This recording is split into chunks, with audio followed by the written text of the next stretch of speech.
병실 문 밖에서 아들 내외의 낮고 은밀한 목소리가 들려왔습니다. 그래도 아버지를 요양원에 모시는 게 낫지 않을까? 나도 맞벌인데 집에서는 감당이 안 돼. 반신이 무거워진 채 좁은 병상에 누워 그 소리를 듣는 순간 등줄기를 타고 서늘한 한기가 흘렀습니다. 내 발로 걷고 내 손으로 밥을 먹으며 온전히 통제하던 나의 세상이 끝났다는 서글픈 선고처럼 들렸기 때문입니다. 올해 칠순을 맞은 최명식 노인. 그는 평생을 고등학교 수학교사로 꼿꼿하고 반듯하게 살아왔습니다. 5년 전 오랜 투병 끝에 아내를 먼저 하늘로 떠나보낸 뒤에도 그는 수원에 있는 오래된 마당 달린 단독주택에서 누구의 신세도 지지 않고 홀로 지냈습니다.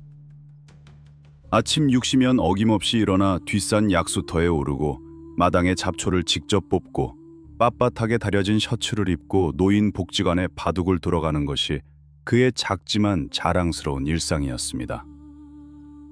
내 몸은 내가 건사한다. 그 자부심 하나로 노년의 지독한 외로움을 버텨왔는지도 모릅니다.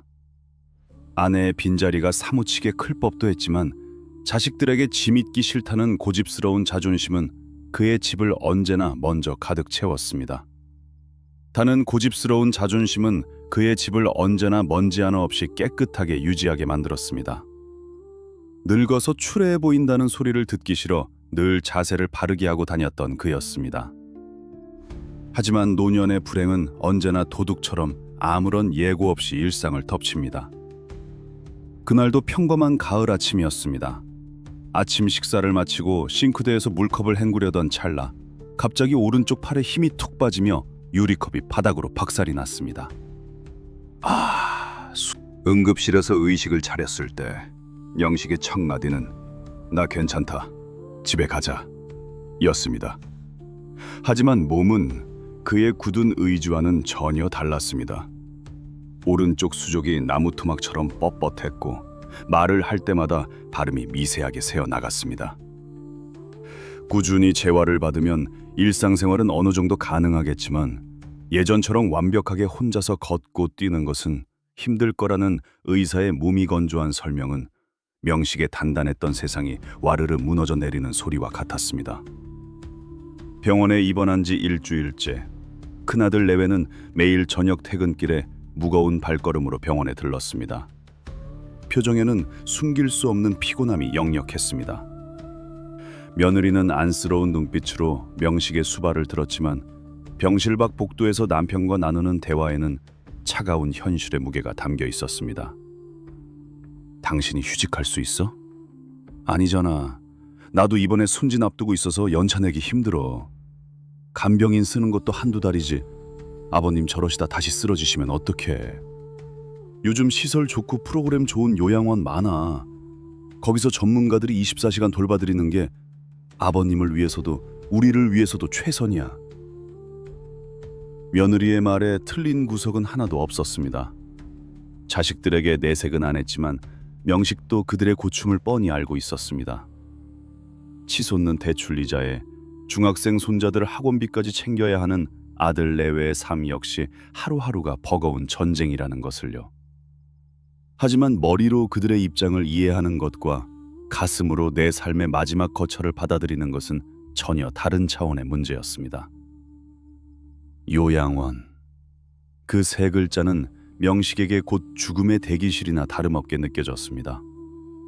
기저귀를 찬 채 낯선 침대에 누워 정해진 시간에 배식되는 밥을 먹고 생면부지에 남의 손에 알몸을 맡기고 목욕을 해야 하는 곳. 평생을 교단에서 남을 가르치며 체면을 목숨처럼 중시했던 그에게 그것은 단지 숨만 붙어 있을 뿐 인간으로서의 존엄성을 잃어버리는 일처럼 다가왔습니다. 명식의 수호는 단순한 집이 아니었습니다. 큰아들이 태어나던 해 마당에 직접 심은 감나무, 죽은 아내의 키에 맞춰 높이를 조절해둔 싱크대, 벽지 곳곳에 묻어있는 지난 40년의 세월. 그 집을 떠난다는 것은 자신의 과거와 정체성, 그리고 남아있는 삶의 주도권을 모두 포기한다는 뜻이었습니다. 명식은 멀쩡한 왼쪽 손으로 환자복 바지춤을 꽉 쥐었습니다. 두려웠습니다. 이대로 병원 문을 나서면 내 의지와는 상관없이 아들 차 뒷좌석에 실려 낯선 요양원으로 향하게 될까봐. 내 평생의 기억과 아내와의 채취가 깃든 내 집으로 영영 돌아가지 못하고 그곳에서 쓸쓸히 눈을 감게 될까봐. 밤새 뜬 눈으로 뒤척이던 그는 다음날 아침 핏발선 눈으로 출근 전 병원에 들른 아들에게 단호하게 선언했습니다. 태원 수속 밟아라. 애비는 내 집으로 간다. 아들의 거센 반대와 의사의 만류에도 불구하고 명식은 끝내 고집을 꺾지 않았습니다. 태원 수속을 밟고 집으로 돌아오는 차 안에는 숨막히는 정적이 흘렀습니다. 운전대를 잡은 아들은 이따금 룸미러로 뒷좌석의 아버지를 흘끔거렸지만 명식은 굳게 입을 다문 채 창밖만 바라보았습니다. 마침내 익숙한 골목을 지나 대문 앞에 차가 섰습니다. 차 문을 열고 내리려는 순간 명식은 자신의 몸이 예전 같지 않다는 것을 뼈저리게 실감해야 했습니다. 평소라면 단숨에 뛰어 올랐을 대문 앞 계단 3칸이 마치 깎아지른 절벽처럼 아득하게 느껴졌습니다. 아들이 황급히 달려와 부축하려 했지만 명식은 지팡이를 쥔 왼쪽 손을 들어 단호히 아들의 손을 쳐냈습니다. 됐다. 내 발로 갈 수 있어. 오른쪽 다리를 힘겹게 끌며 이마에 식은땀이 맺힐 때까지 한 계단 한 계단 오르는 아버지의 뒷모습을 보며 아들은 깊은 한숨을 쉬었습니다. 현관문을 열고 들어선 집안은 서늘했습니다. 한 달 가까이 비워둔 탓에 묵은 먼지 냄새가 코끝을 스쳤습니다. 아들은 냉장고에 며느리가 싸준 반찬통들을 우겨 넣으며 마지막으로 아버지를 설득하려 애썼습니다. 아버지, 제발 고집 좀 그만 부리세요. 화장실 가시다가 또 넘어지시면 어떡하려고 이러세요.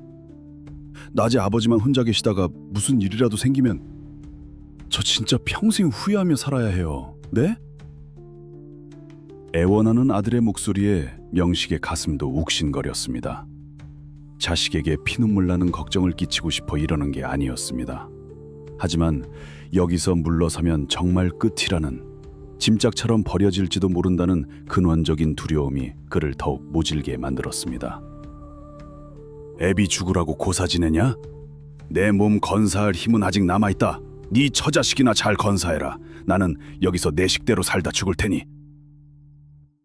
매몰차게 아들을 등 떠밀어 보낸 후 덜컥 닫힌 대문 소리가 온 집안에 공허하게 울려 퍼졌습니다. 거실 한가운데 우두커니 선 명식은 그제야 자신이 얼마나 무모한 결정을 내렸는지 깨닫기 시작했습니다. 평생을 살아온 익숙하고 편안했던 집이 하루아침에 지뢰밭으로 변해 있었습니다. 안방에서 거실로 나오는 3cm 남짓한 나무 문턱은 발끝이 자꾸 걸려 넘어질 뻔하게 만드는 장애물이 되었고, 물기가 남아있는 화장실의 매끄러운 타일 바닥은 한 걸음 내디딜 때마다 등골을 오싹하게 만드는 빙판길과 같았습니다. 첫날 밤 자다 깨서 화장실을 가려던 명식은 결국 사다를 내고 말았습니다. 지팡이를 짚고 비틀거리며 화장실 문턱을 넘으려다 오른쪽 다리에 힘이 풀려 그대로 꼬꾸라진 것입니다. 다행히 세면대를 붙잡아 머리가 깨지는 대참사는 면했지만 바닥에 주저앉아 옴달싹달싹 못하는 자신의 꼴이 너무나 비참했습니다. 어두컴컴한 화장실 바닥에 주저앉은 채 명식은 숨을 몰아쉬며 한참을 움직이지 못했습니다. 왼쪽 손으로 마비된 오른쪽 다리를 주무르며 그는 억눌렀던 눈물을 툭툭 흘렸습니다. 여보, 나 어떡하냐? 당신 없이 이 꼴로 어찌 살아야 하냐? 당신 없이 이 꼴로 어찌 살아야 하냐? 빈집의 서늘한 공기가 그의 어깨를 짓눌렀습니다. 다음 날 아침 밥을 먹는 일조차 전쟁이었습니다. 왼손 하나로 냉장고 문을 열고 무거운 반찬통을 꺼내다 바닥에 쏟기 일쑤였고, 뚜껑을 여는 것조차 마음대로 되지 않아 가위를 동원해 억지로 틈을 벌려야 했습니다. 바닥에 흩어진 콩자반을 치우며 명식은 이를 꽉 물었습니다. 자존심을 지키기 위해 선택한 홀로 서기. 하지만 그 대가는 늙고 병든 몸으로 감당하기엔 너무나 가혹하고 무거운 일상의 투쟁이었습니다. 아들의 말대로 요양원에 가는 것이 정답이었을까요? 하지만 명식은 포기하고 싶지 않았습니다. 어떻게든 무슨 수를 써서라도 이 집에서 살아남아야 했습니다. 며칠 뒤에 명식은 동네 어귀에서 철물점과 작은 인테리어 가게를 함께 운영하는 황 사장 65세를 집으로 불렀습니다. 아들에게 손을 벌리는 것은 죽기보다 싫었기에 평생 무슨 일이 생길까 싶어 손도 대지 않고 아껴두었던 적금 통장 하나를 깼습니다. 황 사장이 줄자를 들고 집안을 둘러보는 동안 명식은 삐뚤빼뚤하게 직접 그린 도면 한 장을 내밀었습니다. 평생 수학을 가르쳤던 그의 깐깐함이 남아있는, 그러나 왼손으로 그려 선이 엉망인 도면이었습니다. 거실하고 안방, 화장실 문턱은 모조리 깎아 평평하게 만들어 주시오. 그리고 화장실 변기 옆하고 샤터기 벽면에는 스테인리스로 된 안전 손잡이를 아주 단단하게 박아주고, 현관 벽부터 거실 소파, 싱크대까지도 손으로 짚고 걸을 수 있게 벽에 핸드레일을 쭉 달아주시오. 황 사장은 부자연스럽게 늘어진 명식의 오른팔과 텅 빈 집안을 힐끗 번갈아 보더니 긴 말 없이 고개를 끄덕였습니다. 대충 어떤 사정인지 짐작이 간다는 표정이었습니다. 공사는 사흘간 이어졌습니다. 요란한 톱질 소리가 온 집안을 울렸고 40년 전 아내와 함께 이사오며 정성스레 닦고 기름칠했던 묵직한 나무 문지방들이 가차없이 뜯겨나갔습니다. 바닥에는 뽀얀 먼지가 내려앉았습니다. 턱을 없앤 자리에는 시멘트가 어설프게 메워졌고 아내가 봄마다 새로 발라 아끼던 꽃무늬 벽지 위로는 차갑고 투박한 쇠기둥들이 구멍을 내며 박혔습니다. 그 광경을 거실 한 구석 의자에 앉아 묵묵히 지켜보며 명식은 묘한 상실감에 시달렸습니다. 내 몸 하나 살겠다고 아내와의 추억과 세월이 깃든 이 집을 내 손으로 파괴하고 있는 것은 아닐까? 마음 한구석이 옥신거렸지만 그는 입술을 꽉 깨물었습니다. 살아야 했습니다. 내 집에서 내 존엄을 지키며 남은 생을 보내려면 지나간 추억의 흔적 따위에 발목을 잡혀 넘어질 수는 없는 노릇이었습니다. 공사가 모두 끝난 날 저녁, 텅 빈 집안에 다시 혼자 남은 명식은 지팡이를 내려놓고 벽에 붙은 핸드레일을 짚어보았습니다. 왼손에 온 힘을 쥐고 차가운 파이프의 의지에 걷자. 언제 넘어질지 몰라 불안하게 흔들리던 다리가 제법 안정을 찾았습니다. 가장 큰 난관이었던 화장실도 무사히 들어갔습니다. 깎여나간 문턱 덕분에 발끝이 걸리지 않았고 변기 옆에 달린 악자 모양의 손잡이를 붙잡으니 혼자서 천천히 앉고 일어서는 것이 가능했습니다. 몇 번이나 변기에 앉았다 일어서기를 반복하며 명식은 안도의 숨을 내쉬었습니다. 성공이었습니다. 바닥에 꼬꾸라져 밤새 추위에 떨 일도, 화장실을 갈 때마다 극도의 공포를 느낄 일도 확연히 줄어들었습니다. 거실 소파에 털썩 주저앉은 명식은 땀으로 얼룩진 이마를 훔치며 옅은 미소를 지었습니다. 거봐라, 내 집에서 내 방식대로 이렇게 훌륭히 살아갈 수 있지 않으냐. 아들을 향해 그리고 늙어가는 자신을 향해 외치는 작은 승전보 같았습니다. 하지만 그 처절한 안도감은 그리 오래가지 않았습니다. 집안의 물리적인 환경을 바꾼 것은 그저 살아남기 위한 최소한의 생존 조건을 갖춘 것에 불과했습니다. 신체적인 불편함은 돈을 들여 쇠기둥으로 보완했지만 명식의 삶을 근본적으로 갉아먹는 진짜 문제는 아직 시작도 되지 않았습니다. 바로 지독하고 철저한 고립이었습니다. 집 안에서는 벽을 짚고 어떻게든 혼자 굴러가며 살 수 있게 되었지만 반대로 대문 밖을 나서는 일은 이전보다 훨씬 더 두려운 모험이 되어버렸습니다. 며칠 전 노인복지관 바둑 친구였던 김 선생에게서 안부 전화가 왔을 때 명식은 당황하여 퉁명스럽게 핑계를 대고 전화를 끊어버렸습니다. 오른쪽 다리를 질질 끌며 걷는 자신의 초라한 모습을 한평생 교사 출신이라며 빳빳하고 점잖게만 굴었던 자신의 무너진 꼴을 옛 친구들에게 보여줄 용기가 도무지 나지 않았던 것입니다. 체면과 자존심, 평생을 지탱해온 그 두 가지가 이제는 명식의 발목을 옥죄고 있었습니다. 결국 명식은 바깥 출입을 끊고 스스로 대문을 굳게 걸어 잠갔습니다. 그토록 지키고 싶었던 안락한 나만의 집은 역설적이게도 그를 완벽하게 가두는 견고한 외딴섬이 되어가고 있었습니다. 계절이 바뀌어 찬바람이 불기 시작했지만 명식의 시간은 멈춰버린 듯했습니다. 대문을 닫아 걸고 만든 완벽한 요새 안에서 그의 일상은 서서히 무너져 내리고 있었습니다. 처음에는 견딜만 했습니다. 하지만 시간이 지날수록 생존 그 이상의 것들이 발목을 잡았습니다. 가장 큰 문제는 먹고 입는 기본적인 굴레였습니다. 며느리가 채워두었던 냉장고의 반찬통들은 진작에 바닥을 드러냈지만 명식은 자존심 때문에 차마 더 해달라는 전화를 걸지 못했습니다. 오른손을 제대로 쓸 수 없으니 도마에 칼질을 하거나 불 앞에서 찌개를 끓이는 것은 엄두도 내지 못할 일이었습니다. 결국 끼니는 맨밥에 물을 말아 짭짤한 장아찌 한 조각을 올려 대충 삼키거나 그마저도 귀찮으면 굽는 일이 잦아졌습니다. 빨래는 더 큰 고역이었습니다. 세탁기에 옷을 집어넣는 것까지는 어떻게든 해냈지만 물을 잔뜩 머금어 무거워진 빨래를 꺼내 건조대에 넣는 일은 마비된 몸으로 감당하기 벅찬 노동이었습니다. 거실 한 구석에 며칠째 방치된 덜 마른 수건들에서는 퀴퀴한 물비린내가 났고 평생 향긋한 섬유 유연제 냄새를 풍기던 명식의 셔츠 기체는 지우지 못한 얼룩과 씻지 못한 노인 특유의 채취가 배기 시작했습니다. 텔레비전 소리만이 유일한 생명체처럼 웅웅거리는 거실. 명식은 소파에 우두커니 앉아 베란다 창밖으로 저무는 해를 바라보며 생각했습니다. 나는 지금 살고 있는 것인가? 아니면 그저 죽어가기를 기다리고 있는 것인가?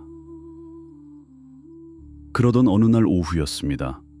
고요하던 집안에 낯선 초인종 소리가 날카롭게 울려 퍼졌습니다.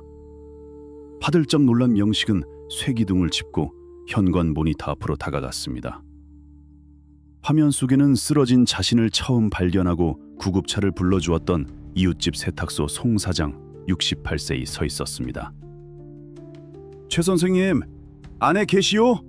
나요, 송씨! 명식은 당황했습니다. 남에게 흐트러진 모습을 보이는 것이 죽기보다 싫었던 그였습니다. 급히 거울을 보니 며칠 면도를 하지 않아 수염이 텀룩했고 얼룩진 환절기 셔츠는 단추가 엇갈려 끼워져 있었습니다. 그는 왼손으로 허둥지둥 단추를 다시 채우고 뻣뻣한 머리를 빗어 넘긴 뒤에야 심호흡을 크게 하고 현관문을 열었습니다. 아이고, 송 사장, 웬일이시오? 최대한 꼿꼿하게 서서 점잖게 인사를 건넸지만 미세하게 새어나오는 발음과 지팡이의 의지에 삐딱하게 선 자세까지 숨길 수는 없었습니다. 송 씨는 한 손에 귤이 담긴 까만 비닐봉지를 든 채 현관 너머로 보이는 집 안 풍경을 빠르게 훑어보았습니다. 사방에 흉터처럼 박혀있는 차가운 쇠기둥들, 뜯겨나간 문터, 정돈되지 않아 어수선한 거실, 그리고 훅 끼쳐오는 퀴퀴한 호라비의 살림살이 냄새. 송 씨의 눈빛에 찰나의 안타까움이 스쳤지만 그는 내색하지 않고 넉살 좋게 웃으며 신발을 벗었습니다. 아유, 최 선생님, 퇴원하셨다는 소리는 우리 집사람한테 들었는데 통 얼굴 뵙기가 어려워서 내가 쳐들어왔수다. 마침 고향에서 귤이 한 박스 올라왔길래 좀 가져왔지. 영식은 송 씨가 그의 심기를 풀기 위한 기세라는 이렇게 문 꽁꽁 걸어 잠그고 혼자 계시면 마음은 안 넘어지겠소? 명식의 가슴이 철렁 내려앉았습니다.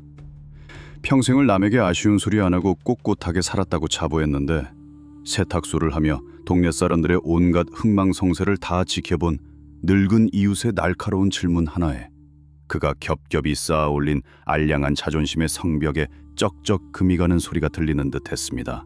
명식은 애써 태연한 척 헛기침을 두어 번 하며 시선을 피했습니다. 마음이 넘어지다니 다 큰 어른한테 무슨 섭섭한 소리요. 아들놈한테 짐짝짝 취급당하며 요양원 안 가고 내 집에서 내 힘으로 밥 먹고 잠자는데 이만하면 다행이지 뭐. 그는 평생 꼿꼿하게 살아온 수학교사 특유의 방어적인 말투로 얼버무리려 했습니다. 하지만 송 사장은 평소에 사람 좋은 웃음을 싹 거두고 귤 껍질을 테이블 위에 툭 내려놓으며 정색했습니다. 선생님, 제가 이 동네에서 40년 가까이 세탁소 하면서 늙은이들 쓰러져가는 꼴을 한두 번 본 줄 아십니까?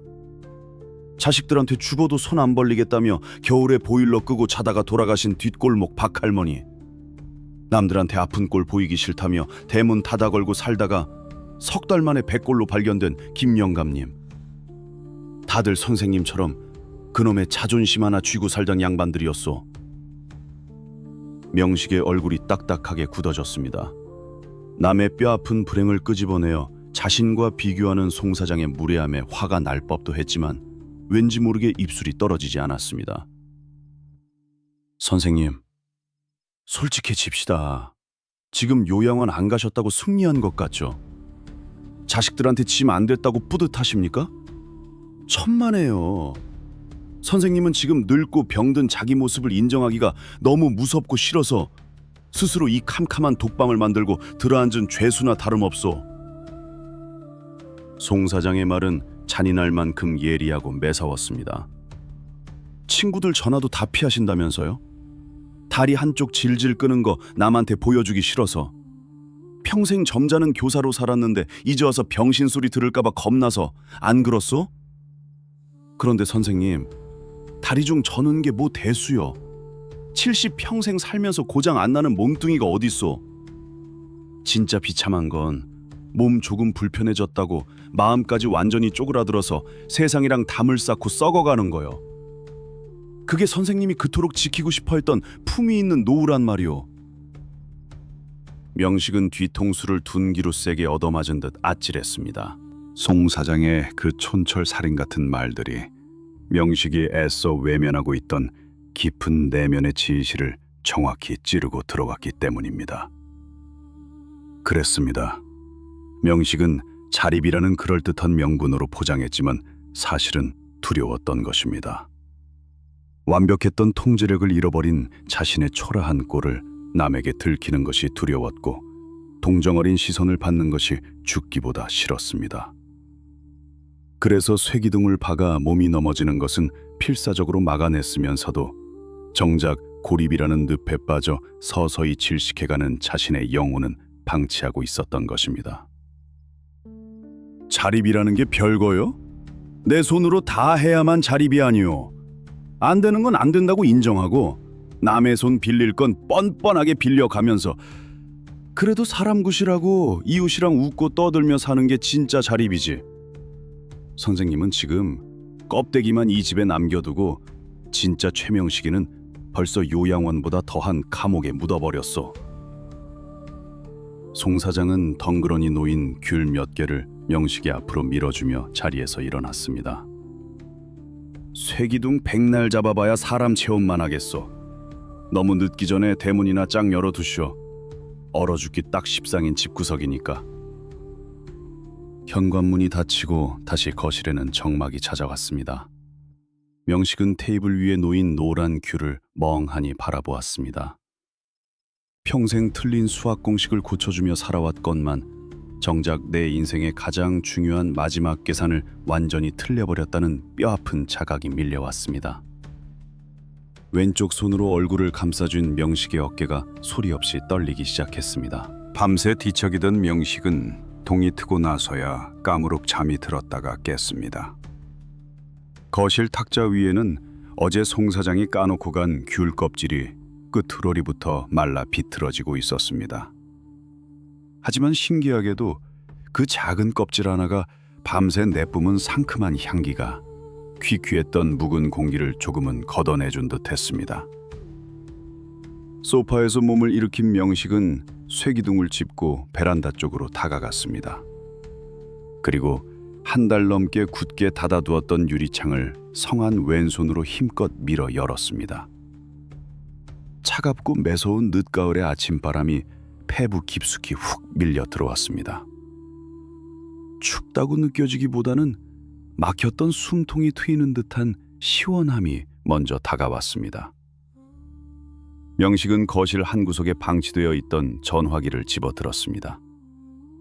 배터리가 거의 닳아 깜빡이는 화면을 보며 잠시 망설이던 그는 떨리는 왼손 엄지손가락으로 단축번호 2번을 꾹 눌렀습니다. 노인복지원에서 늘 바둑을 함께 두던 동갑내기 김 선생의 번호였습니다. 신호음이 3번쯤 울렸을 때 괄괄한 김 선생의 목소리가 수화기 너머로 들려왔습니다. 아이고, 이게 누구신가? 죽었는지 살았는지 코빼기도 안 보이던 최 선생 아니요? 전화는 왜 그렇게 안 받아? 명식은 마른 침을 꿀꺽 삼켰습니다. 평소 같으면 허리를 꼿꼿이 세우고 점잖은 목소리로 인사를 건넸겠지만 오늘은 달랐습니다. 그는 벽에 달린 핸드레일에 등을 기대고 천천히 그리고 솔직하게 입을 열었습니다. 나요, 김 선생. 실은 내가 몸이 좀 고장이 났어. 뇌경색이 살짝 와서 오른쪽 다리를 좀 전다네. 꼴사나운 모습 보여주기 싫어서 집에만 처박혀 있었지. 수화기 너머로 잠시 정적이 흘렀습니다. 명식은 김 선생이 아이고 하며 동정의 혀를 찰까봐 지레 겁을 먹고 눈을 질끈 감았습니다. 하지만 이어지는 김 선생의 대답은 명식의 예상을 완전히 빗나갔습니다.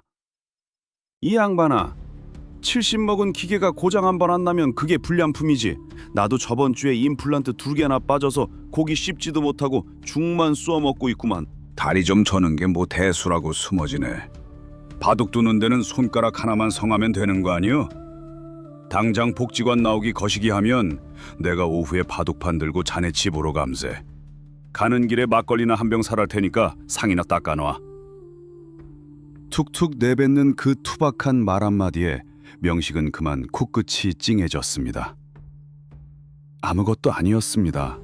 내가 쓰러졌다는 사실을, 내 몸이 예전 같지 않다는 것을 남에게 털어놓는 일은 세상이 무너지는 큰일이 아니었습니다. 다들 그렇게 한두 군데 고장난 몸을 이끌고 서로 기대어 살아가는 것이 노년의 평범한 삶이었습니다. 가슴속을 무겁게 짓누르던 체면이라는 돌덩이가 쿵 하고 떨어져 나가는 기분이었습니다. 전화를 끄는 명식은 곧바로 거실 한가운데 널브러져 있던 냄새나는 수건들을 비닐봉지에 주섬주섬 주워 담았습니다. 그리고 다시 전화기를 들어 동사무소 복직과 번호를 꾹꾹 눌렀습니다. 여보시오, 나 이 동네 사는 70 노인네인데 내가 뇌경색으로 다리를 좀 져. 밥 차려 먹고 빨래하는 게 영 버거워서 그런데 나라에서 낮에 잠깐씩 와서 도와주는 요양보호사라는 게 있다던데 그거 나도 신청할 수 있어? 더 이상 완벽하게 혼자 힘으로 살아남겠다고 억지를 부리지 않기로 했습니다. 안 되는 것은 안 된다고 솔직하게 인정하고 남의 손을 빌릴 수 있는 제도는 당당하게 빌리기로 한 것입니다.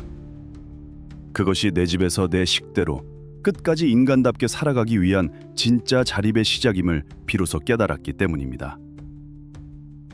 명식은 지팡이를 짚고 현관으로 걸어가 한 달 내내 굳게 걸음을 내딛던 6방의 복잡한 병원으로 걸어가 한 달 내내 굳게 걸어 잠갔던 대문의 빗장을 찰컥 소리가 나게 열어젖혔습니다.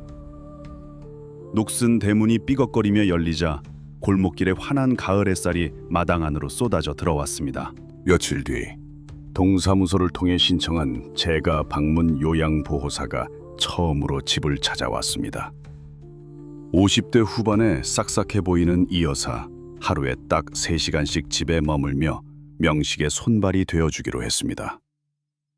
처음에는 낯선 여주인이 살림살이를 만지는 것이 영 어색하고 쑥스러워 안방에 가만히 앉아만 있던 명식이었습니다. 하지만 이 여사가 솜씨 좋게 끓여낸 된장찌개 냄새가 온 집안에 퍼지고 베란다 건조대에 뽀얗게 빤 수건들이 널리는 풍경을 보며 그는 묘한 안도감을 느꼈습니다. 남의 손을 빌린다는 것은 내 삶의 주도권을 빼앗기는 것이 아니라 오히려 잃어버렸던 일상의 온기를 되찾는 과정이었습니다. 그날 오후에는 약속대로 바둑 친구 김 선생이 막걸리 2병을 덜렁거리며 찾아왔습니다. 명식은 비록 둔해진 왼쪽 손으로 바둑돌을 짚느라 자꾸만 돌을 떨어뜨리고 판을 어지럽혔지만 김 선생은 껄껄 웃으며 떨어진 돌을 주워주었습니다. 최 선생, 다리만 고장 난 줄 알았더니 바둑 실력도 반토막이 났구만. 짓궂은 농담에 명식도 지지 않고 이 사람아, 내가 왼손으로 둬도 자네는 이기네 라며 맞받아쳤습니다. 텅 비어 냉기만 감돌던 거실에 몇 달 만에 훈훈한 사람의 웃음소리가 채워졌습니다. 주말이 되자 큰아들 내외가 초조한 얼굴로 본가를 찾아왔습니다. 현관 비밀번호를 누르고 들어서는 아들의 양손에는 반찬통이 한가득 들려 있었습니다. 아마도 문을 열자마자 퀴퀴한 노인 냄새와 쓰레기장처럼 변해버린 집안 꼴을 마주하게 될 거라 단단히 각오한 표정이었습니다. 하지만 현관문을 열고 들어선 아들 내외는 그 자리에 우뚝 멈춰서고 말았습니다. 집안은 보일러가 돌아가 훈훈했고 퀴퀴한 냄새 대신 구수한 찌개 냄새와 향긋한 빨래 냄새가 났습니다. 거실과 화장실에는 전에 없던 튼튼한 쇠기둥과 손잡이가 설치되어 있었고 문턱은 모두 매끄럽게 깎여 있었습니다. 그리고 그 쇠기둥을 여유롭게 짚고 안방에서 걸어나오는 명식의 얼굴은 퇴원하던 날의 도끼 품은 노인의 얼굴이 아니라 한결 편안해진 평소 아버지의 모습이었습니다. 아버지, 이게 다 뭐예요? 집이 왜... 당황해서 말을 더듬는 아들을 보며 명식은 식탁 의자를 빼고 천천히 앉았습니다. 왜? 늙은 애비가 호라비 냄새 푹푹 풍기며 굶어 죽어가고 있을 줄 알았냐? 애비가 말했잖냐. 내 집에서 내 방식대로 살 거라고. 동네 황사장 불러다 집 좀 고쳤다. 낮에는 요양보호사 아주머니가 와서 밥도 차려주고 청소도 도와주시고. 그러니까 너희들은 내 걱정 너무 하지 말고 주말에 이렇게 얼굴이나 한 번씩 보여주면 된다. 아들은 할 말을 잃은 채 거실 벽에 단단히 박힌 핸드레일을 쓸어보았습니다. 요양원에 모셔야만 아버지가 안전할 거라고 믿었던 자신의 좁은 생각이 부끄러워지는 순간이었습니다. 며느리도 손녀들까지도 자식들이 아이 부끄러워지는 순간이었습니다. 며느리 역시 식탁 위에 차려진 정갈한 불반찬들을 보며 남몰래 안도의 한숨을 내쉬었습니다. 애비 몸이 예전 같지 않으니 너희들 도움을 아예 안 받을 수는 없겠지. 높은데 전구 갈아 끼우는 거나 무거운 짐 옮기는 건 이제 아들 이 녀석이 와서 좀 해줘야겠다. 하지만 그 외에 내 손발로 해결할 수 있는 건 내가 알아서 도움받을 건 당당하게 받으면서 살 테다. 명식의 목소리에는 불필요한 억지도 쓸데없는 똥꼬집도 묻어나지 않았습니다.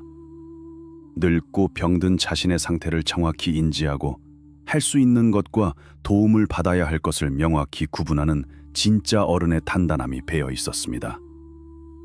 아들은 눈시울이 붉어진 채 고개를 끄덕였습니다. 네, 아버지, 그렇게 하세요. 아버지가 편하신 대로. 이 집에서 오래오래 사세요. 저희가 자주 올게요. 명식은 그제야 마음 한구석에 찌꺼기처럼 남아있던 서운함과 두려움을 완전히 털어낼 수 있었습니다. 자식에게 짐이 되지 않으려는 마음은 억지로 혼자 버티며 독방에 갇히는 것에서 나오는 것이 아니었습니다. 나의 노후를 어떻게 꾸려갈지 스스로 기획하고 주변 사람들과 기꺼이 기대어 사는 유연함. 그것이 바로 자식들이 어깨를 가장 가볍게 만들어주는 진짜 배려라는 것을 깨달았습니다. 최명식 선생님의 이야기는 어떻게 들으셨습니까? 뇌경색이라는 불청객이 찾아왔을 때 그는 모든 것을 잃을 뻔했습니다. 하지만 결국 그는 요양원이라는 낯선 침대가 아닌 평생의 추억이 깃든 자신의 집 거실에 앉아 오늘 아침에도 텔레비전을 켜고 따뜻한 물 한 잔을 마셨을 것입니다. 비록 걷는 모습은 전처럼 반듯하지 않고 셔트 단추를 채우는 데는 3배의 시간이 더 걸리겠지만 말입니다. 우리는 흔히 노년의 자립이라고 하면 죽을 때까지 내 2발로 꼿꼿하게 걷고 내 손으로 밥을 차려 먹는 완벽하고 빈틈없는 상태만을 상상합니다. 자식들에게 손톱만큼의 짐도 되지 않으려 애쓰며 몸이 고장나면 그저 숨어 지내거나 요양원으로 떠밀려가는 것을 당연한 수순처럼 여깁니다. 하지만 최 선생님의 길고 외로웠던 싸움은 우리에게 노년의 진짜 자립이 무엇인지 조용히 알려줍니다. 가장 먼저 내 몸이 변했다면 내가 사는 공간도 내 몸에 맞게 기꺼이 고칠 용기가 필요합니다. 평생을 아끼며 쓴 자금으로 집에 머물러 살고 고장난 몸이 나선 대신 내가 할 수 있는 숟가락질 하나, 내 하루의 일정 같은 작은 결정권들은 끝까지 내 손에 쥐고 있는 것. 그것이 진짜 어른스럽게 내 삶의 주인으로 남는 방법입니다. 마지막으로 체면이라는 무거운 겉옷을 이제 그만 벗어 던지셨으면 합니다. 다리가 조금 불편하면 어떻습니까? 밥 먹다 반찬을 조금 흘리면 또 어떻습니까? 70년 넘게 가족을 먹여 살리느라 쉼없이 달려온 고마운 내 몸입니다. 여기저기 삐걱거리고 고장나는 것은 너무나 당연한 훈장 같은 것입니다. 흠집난 내 모습을 부끄러워하며 스스로 대문을 걸어 잠그지 마십시오. 친구에게 전화를 걸어 나 다리가 좀 아프니 네가 우리 집으로 막걸리나 사들고 놀러오라고 당당하게 말할 수 있는 용기가 노년의 우리를 지독한 외로움으로부터 구원해 줄 것입니다. 영상을 보시는 지금 혹시 홀로 계신 부모님의 낡은 집이 떠오르시나요? 아니면 언젠가 마주하게 될 나의 늙어가는 모습이 겹쳐 보이시나요? 이번 주말에 부모님 댁에 가시거든 화장실 바닥이 미끄럽지는 않은지, 짚고 일어설 튼튼한 손잡이 하나쯤 필요한 건 아닌지 유심히 살펴봐 주십시오. 그리고 늙고 병드는 것이 결코 수치로운 일이 아님을, 어떤 모습이든 우리는 서로 기대며 살아갈 수 있음을 부모님과 함께 또 스스로와 나누어 보셨으면 좋겠습니다. 이 이야기가 마음에 와 닿으셨다면 사랑하는 가족들이나 친구분들께 꼭 한번 이 영상을 공유해 주십시오. 훗날 낯선 요양원의 천장 아래서 지난 날을 후회하지 않도록 내 집에서 나답게 살아가기 위한 준비는 바로 오늘부터 시작돼야 하니까요. 해를 넘겨 이듬해 봄이 찾아왔습니다. 명식의 집 마당에도 어김없이 새싹이 돋고 볕이 따스해졌습니다. 뇌경색으로 쓰러져 캄캄한 화장실 바닥에서 절망했던 그날로부터 꼭 1년이 지났습니다. 어느 주말 오후 중학생 손자 민준이가 교복을 입은 채 훌쩍 찾아왔습니다. 녀석은 이제 현관 비밀번호를 익숙하게 누르고 들어와 "할아버지, 저 왔어요!" 하고 씩씩하게 외칩니다. 예전에는 명식이 너무 깐깐하게 굴고 집안이 숨막히게 정돈돼 있어 왠지 오기를 어려워했던 손자였습니다. 민준이는 거실 벽에 박힌 쇠기둥을 잡고 스케이트보드를 타듯 장난을 치며 주방으로 향했습니다. "야, 이 녀석아, 그 손잡이가 무너지면 네 할애비는 밤에 화장실도 못 간다. 살살 잡아라." 명식이 소파에 편안히 기대 앉아 껄껄 웃으며 핀잔을 주었습니다. "할아버지 집 처음엔 병원 같아서 좀 낯설었는데 지금 보니까 무슨 우주선 기지 같아요. 격마다 손잡이도 있고 문턱도 없고 되게 튼튼해 보이고 멋있어요." 손자의 엉뚱한 말에 명식은 빙그레 미소를 지었습니다. 우주선 기지라니. 처음엔 내 몸이 망가졌다는 증거 같아 흉물스럽게만 보였던 그 투박한 쇠기둥들이 어린 손자의 눈에는 할아버지를 안전하게 지켜주는 든든한 갑옷으로 보였나 봅니다. 명식은 요양보호사 이 여사가 끓여두고 간 따뜻한 둥글레차를 한 모금 마시며 거실을 찬찬히 둘러보았습니다. 지난 1년 그가 치른 대가는 결코 작지 않았습니다. 아내가 생전 애지중지하던 꽃무늬 벽지는 쇠기둥에 뚫려 흉터가 남았고, 평생 꼿꼿하게 다듬어온 점잖은 체면은 남의 손에 몸을 맡길 때마다 조금씩 깎여 나갔습니다. 바깥 출입을 할 때면 여전히 사람들의 시선이 등 뒤에 꽂히는 것 같아 흠칫 놀라기도 합니다. 하지만 그 쓰라린 대가를 기꺼이 치른 덕분에 그가 끝끝내 지켜낸 것들은 너무나 눈부셨습니다. 그는 여전히 아내와의 40년 세월이 고스란히 묻어있는 안방에서 아침 햇살을 맞으며 눈을 뜹니다. 마당에 심은 감나무가 계절마다 옷을 갈아입는 것을 거실 창너머로 지켜볼 수 있습니다. 무엇보다 쫓기듯 요양원 침대로 떠밀려가지 않고 내 집에서 손자의 웃음소리를 들으며 남은 생의 주도권을 꽉 쥐고 살아갑니다. 할아버지, 다음 주말엔 제가 복지관까지 모셔다 드릴까요? 아빠가 이제 저보고 할아버지 일일 보디가드 하래요. 냉장고에서 꺼낼 주스를 단숨에 들이켜며 묻는 손자를 보며 명식은 성한 왼손으로 녀석의 머리를 쓰다듬었습니다. 오냐, 내 다리 하나 고장난 덕에 다 큰 손자 녀석 팔짱도 다 껴보겠구나. 수고비는 넉넉히 주마. 완벽하지 않아도 괜찮습니다. 다리를 조금 절뚝거리고 때로는 남의 눈치를 보며 요양보호사의 손을 빌리고 집안 곳곳에 쇠기둥을 주렁주렁 달고 살아간다 해도 그것은 결코 실패하거나 초라한 노후가 아닙니다. 늙어가는 내 모습을 있는 그대로 긍정하고 변해버린 몸에 맞춰 삶의 방식을 유연하게 바꾸는 것. 명식은 굳게 닫혀있던 마음의 빗장을 풀고 나서야 비로소 깨달았습니다.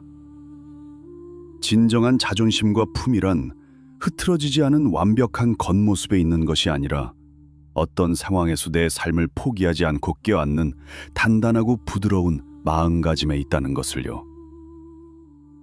살랑이는 봄바람이 열린 베란다 창문을 타고 들어와 명식의 엷어진 은발을 부드럽게 흐트려 놓았습니다. 고집불통이었던 70노인의 인생에 찾아온 두 번째이자 가장 눈부신 진짜 봄이었습니다. 어느덧 거실 창밖으로 붉은 노을이 내려앉고 있습니다. 손자 민준이가 기분 좋은 온기를 남기고 돌아간 후 다시 조용해진 집안. 명식은 벽에 설치된 핸드레일을 짚고 천천히 안방으로 걸음을 옮깁니다. 깎여나간 문턱을 부드럽게 넘어 침대에 걸터앉은 그의 곁에는 젊은 시절 아내와 함께 환하게 웃고 있는 낡은 사진 액자가 놓여 있습니다. 그는 뻣뻣해진 오른손 대신 성한 왼손으로 조심스레 사진 속 아내의 얼굴을 쓸어봅니다. 여보, 나 잘하고 있지? 태션트 보기에도 나 제법 씩씩하게 잘 늙어가고 있지? 구요한 방 안에 울려 퍼지는 그의 독백은 더 이상 서글프거나 외롭지 않습니다. 완벽하진 않지만 기꺼이 남의 도움을 받고 자신의 한계를 너그럽게 품어 안으며 하루하루를 성실하게 살아내는 것. 그것이 먼저 떠난 아내에게, 그리고 무엇보다 자기 자신에게 보여줄 수 있는 가장 훌륭한 노년의 풍경임을 그는 이제 확신합니다. 우리의 늙어감도 이와 크게 다르지 않을 것입니다.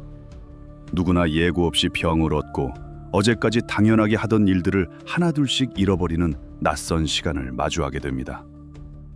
하지만 고장난 몸을 부끄러워하며 마음마저 캄캄한 독방에 가둘 것인지, 아니면 투박한 쇠기둥에 의지해서라도 대문을 열고 사람들과 온기를 나눌 것인지는 온전히 우리의 선택에 달려 있습니다.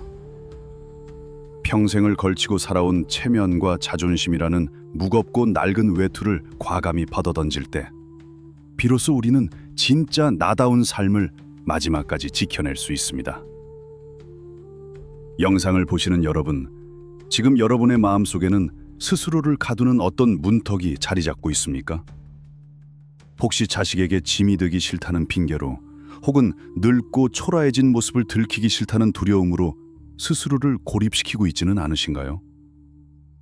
언젠가 다가올 길고 외로운 노년의 시간을 위해 지금 우리에게 가장 필요한 것은 고장나지 않는 튼튼한 몸뚱이가 아니라 안 되는 것은 안 된다고 털어놓을 수 있는 꺾이지 않는 유연한 마음일지도 모릅니다. 오늘 저녁 홀로 계신 부모님께 안부 전화를 걸어 목소리를 들어보시는 건 어떨까요? 혹은 곁에 있는 배우자와 우리의 늙어갈 집, 그리고 노후의 삶을 어떻게 단단하게 만들어갈지 조용히 이야기를 나누어 보시길 바랍니다. 이 이야기가 여러분의 가슴에 작은 울림을 주었다면 사랑하는 가족들과 소중한 친구들에게 이 영상을 꼭 공유해 주십시오. 피할 수 없는 노년의 거친 파도 앞에서 우리가 서로에게 가장 든든하고 따뜻한 손잡이가 되어줄 수 있도록 말입니다. 끝까지 들어주셔서 감사합니다. 늘 건강하고 평안하십시오.